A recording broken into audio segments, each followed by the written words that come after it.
Tonight, the armed suspect who opened fire outside the White House Correspondents' Dinner charged with attempting to assassinate the president. What we're learning about how he allegedly planned that attack. The new details, including a so-called manifesto the DOJ says shows his intent and his targets. Plus, the wild video as the gunman rushes past law enforcement and opens fire. The new images of the gunman's weapons, including a shotgun, handgun, and knives. Chaos inside the dinner. President Trump swarmed by Secret Service. The vice president and cabinet officials rushed out. I speak with mentalist Oz Perlman, who was right next to the president when that shooting started. Also tonight, President Trump calling on ABC to fire Jimmy Kimmel because of a monologue where he joked First Lady Melania Trump looked like a, quote, expectant widow. Will his network take action? Historic royal visit, King Charles and Queen Camilla arriving at the White House. The king hoping to repair the growing rift between the U.S. and the U.K.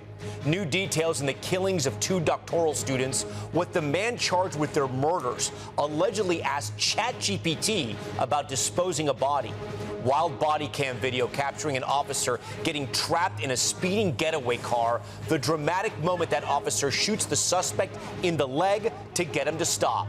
The star college football quarterback seeking treatment for gambling addiction. Will he be banned from playing?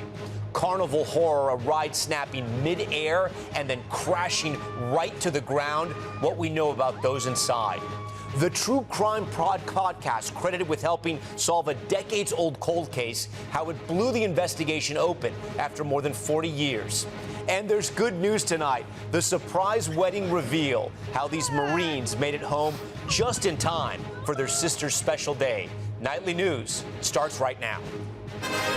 This is NBC Nightly News with Tom Yamas.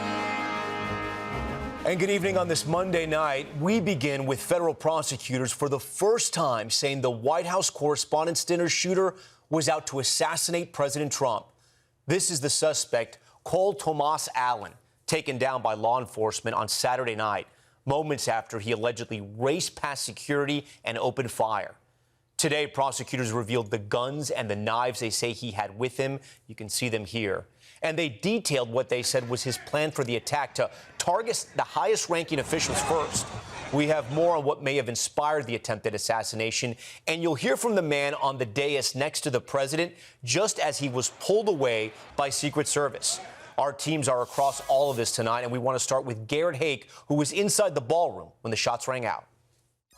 Tonight, the armed suspect, authorities say, rushed through a security checkpoint outside the White House Correspondents' Dinner and opened fire, is charged with attempting to assassinate President Trump. The defendant making clear what his intent was. Cole Tomas Allen appearing in federal court. The DOJ displaying photos of weapons they say he had, including a 12-gauge pump-action shotgun, pistol, and knives.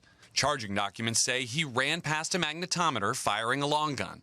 A Secret Service officer who was injured returned fire, but did not hit Allen, who was then detained in the lobby above the ballroom. Law enforcement did not fail.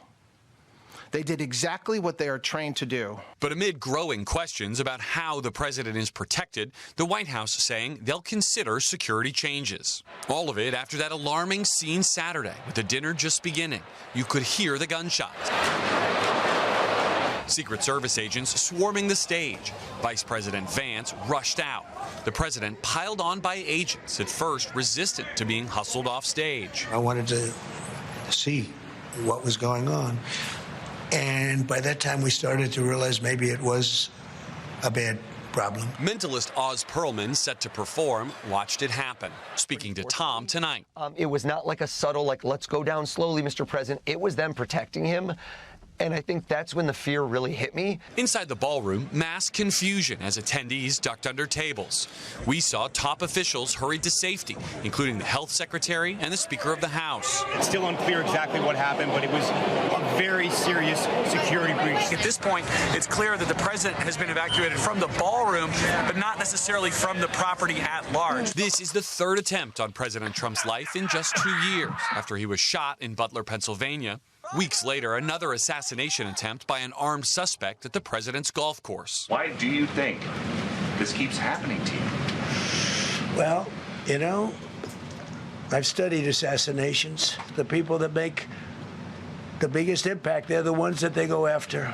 Tonight, the White House blaming anti-Trump rhetoric. The left-wing cult of hatred against the president and all of those who support him and work for him has gotten multiple people hurt and killed, and it almost did so again this weekend. On Saturday, I asked the president about political violence. Is that just the cost of doing business to do politics in America anymore? Yeah, well, What does that say about our country?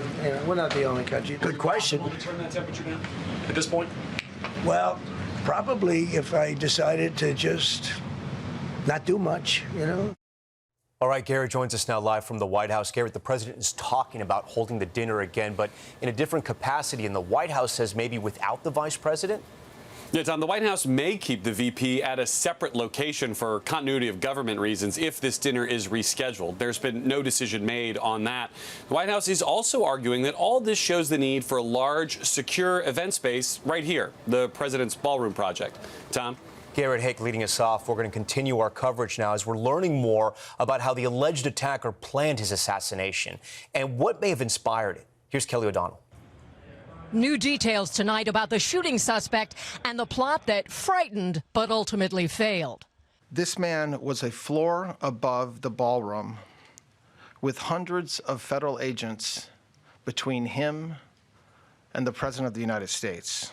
During a brief first court appearance, Cole Allen responded, "Yes, Your Honor," when asked if he understood his rights and the 3 serious felony charges that could send him to prison for life.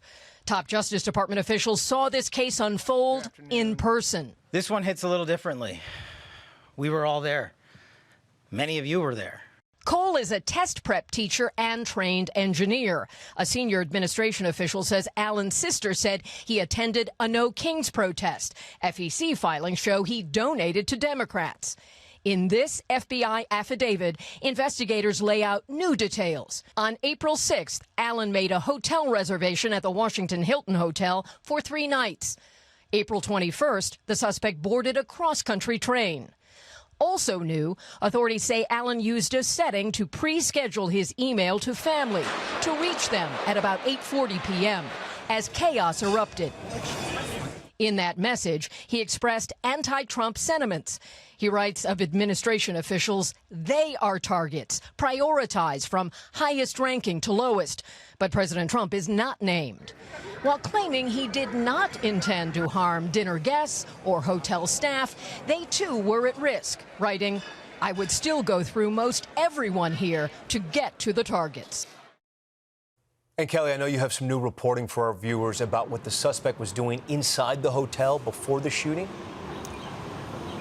We're learning more details, and as they continue to analyze digital and video evidence, officials tell me one clip shows the suspect going from his 10th floor guest room using an interior stairwell to go down floor by floor, apparently avoiding elevators and detection as he was headed to the terrace level, 1 floor above the president and where all those guests were waiting. Tom? Kelly O'Donnell with that new reporting tonight. Kelly, thank you. Now to President Trump's call for Jimmy Kimmel to be fired. The First Lady also slamming the late-night host today after a joke that aired before this weekend shooting made light of the president's death. Here's Gabe Gutierrez.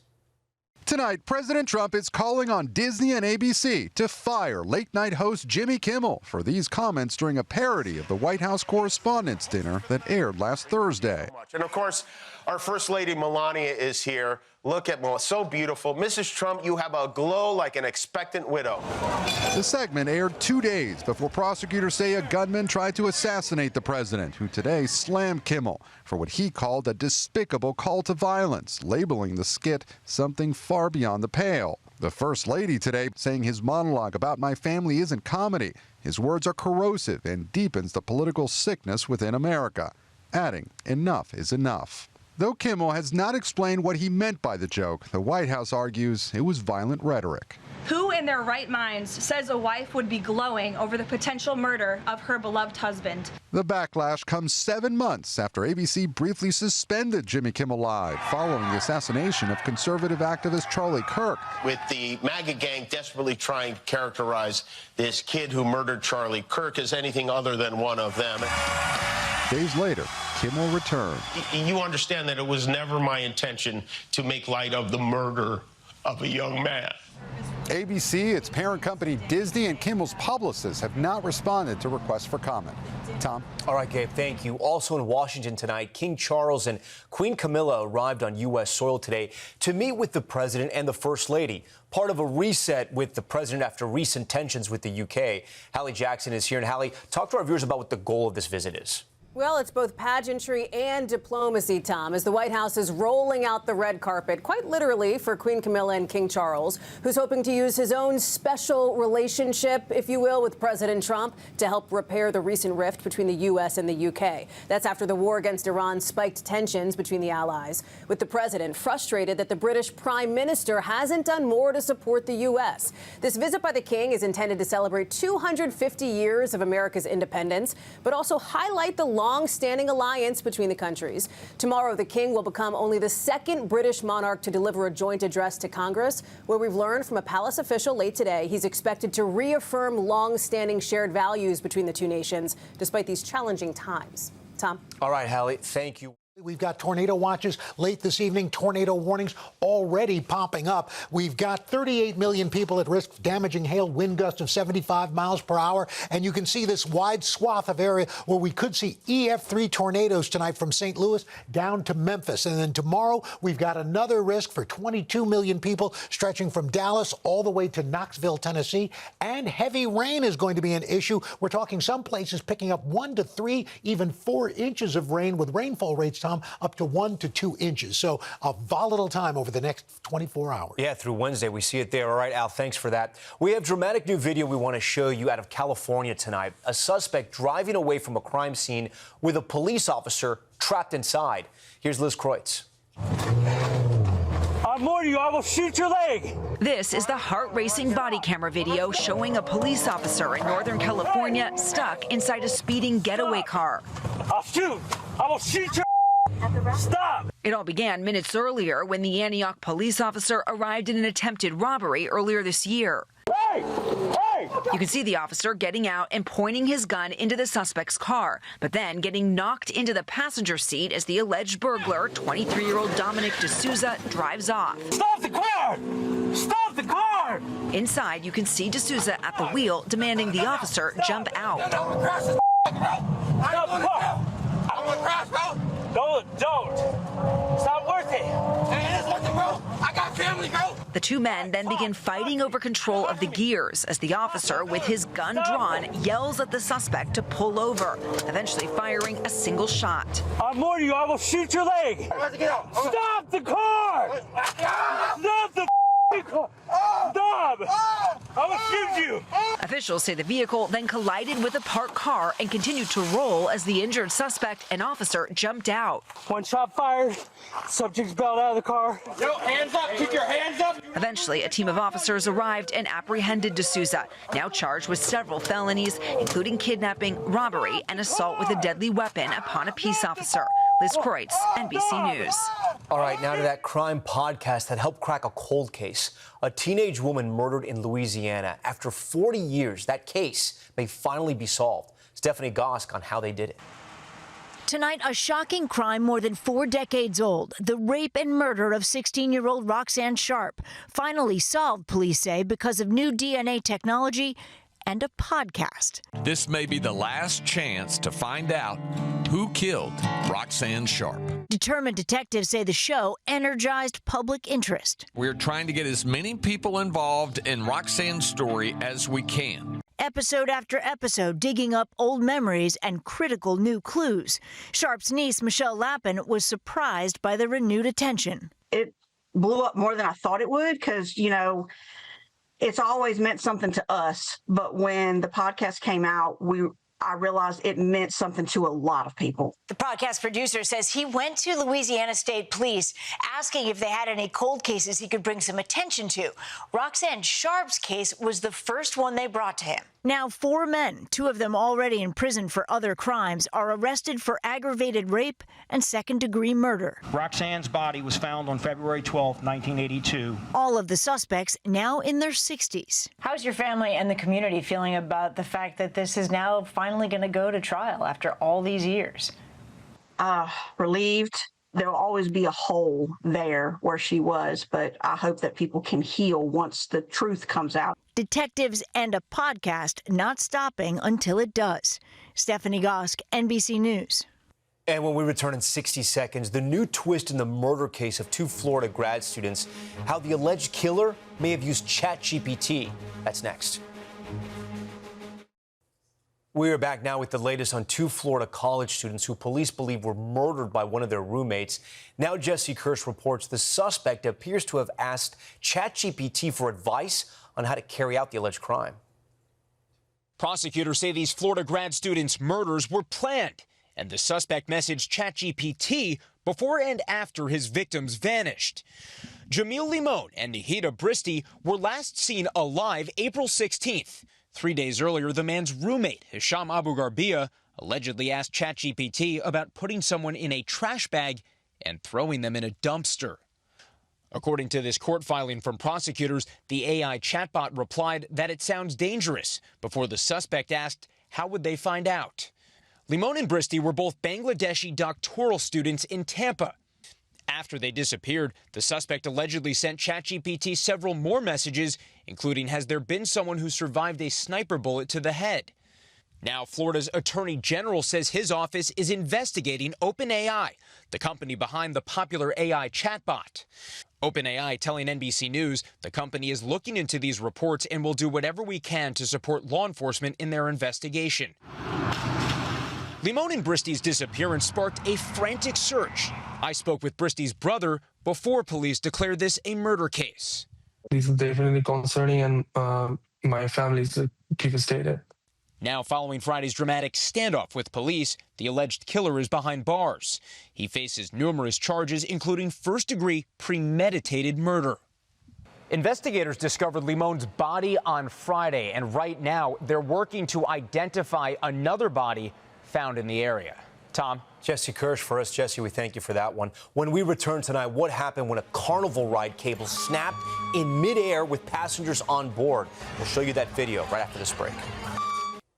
We're back now with a top college football player now sidelined. Texas Tech, one of the top programs in the country, says transfer quarterback Brendan Sorsby is entering a treatment program for gambling addiction. ESPN reports citing sources that the NCAA is investigating Sorsby for gambling on college football games. The NCAA declined to comment to confirm whether he's being investigated.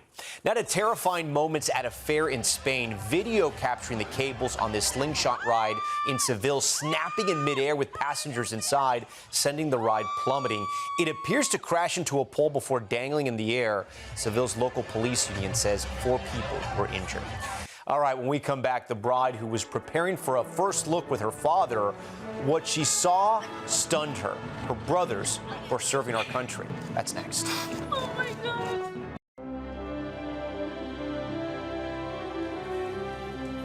Finally, there's good news tonight. A New Jersey bride had prepared herself for the possibility that her brothers wouldn't be able to go to her wedding because of their military service. But when the big day came around, they found a way to be there. This is bride A.J. Gregory, moments before her wedding ceremony, turning around for what she thought was a first look with her father. There instead, her brothers, Matthew and Eric, in uniform. They're both Marines, and up until this moment, she didn't think they'd be able to make it to her big day. When I turned around, I was just pure shock and excitement. I could not believe that I was staring at both of them, and I instantly shut down. Hi! Oh, and hug! AJ, overcome with emotion. Oh, my God, I'm so happy. Pulling her younger brothers into a hug. The surprise, especially meaningful for this tight-knit family used to sharing all of life's milestones. The moment that I saw both of them there was a full picture moment. It truly meant so much to me to be able to have them both there when I didn't think that they were going to come initially. So it was very special. A reminder that no matter the distance, the people you love most find a way. I would do anything for them. Thank you. I'm so grateful that they proved that they can move mountains for their big sister. All right, that does it for us. That's Nightly News for this Monday. I'm Tom Llamas. Thanks so much for watching. Tonight and always, we're here for you. Good night. Hi. We thank you for watching, and remember, stay updated on breaking news and top stories on the NBC News app or watch live on our YouTube channel.